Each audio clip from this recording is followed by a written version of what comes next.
Pemirsa, banjir masih melanda sejumlah wilayah di Kabupaten Aceh Selatan, menyebabkan kerusakan dan memaksa ratusan warga untuk mengungsi. Kondisi terakhir menunjukkan ketinggian air terus meningkat di beberapa daerah, terutama di wilayah Trumon dan Klud Selatan.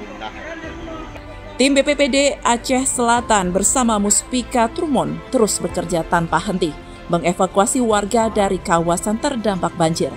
Dengan menggunakan perahu, petugas bergerak cepat ke rumah-rumah warga yang sudah terendam air.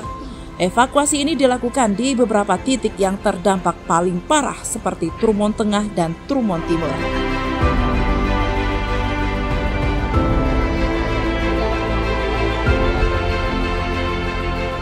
PJ Bupati Aceh Selatan Cut Syazalisma juga turut langsung ke lokasi terdampak untuk meninjau kondisi warga.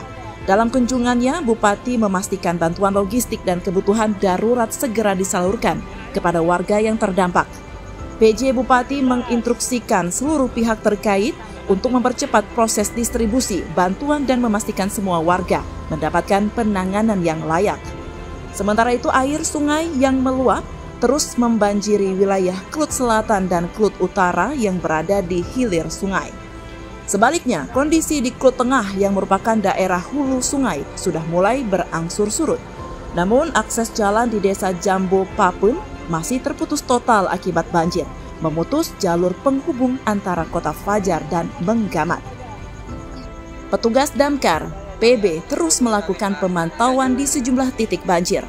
Mereka juga bekerja sama dengan TNI, Polri, dan perangkat desa setempat untuk melakukan koordinasi penanganan di lapangan.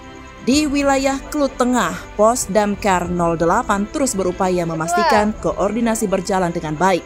Sementara di Trumon Timur, Pos Damkar 09 juga bergerak aktif bersama aparat TNI dan Polri. Berita baik datang dari jalur lintas nasional Tapak Tuan Medan.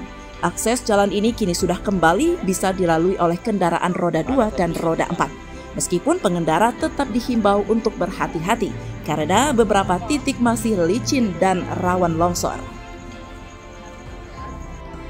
Dari Aceh Selatan, Tim Liputan Kanal Inspirasi TV melaporkan.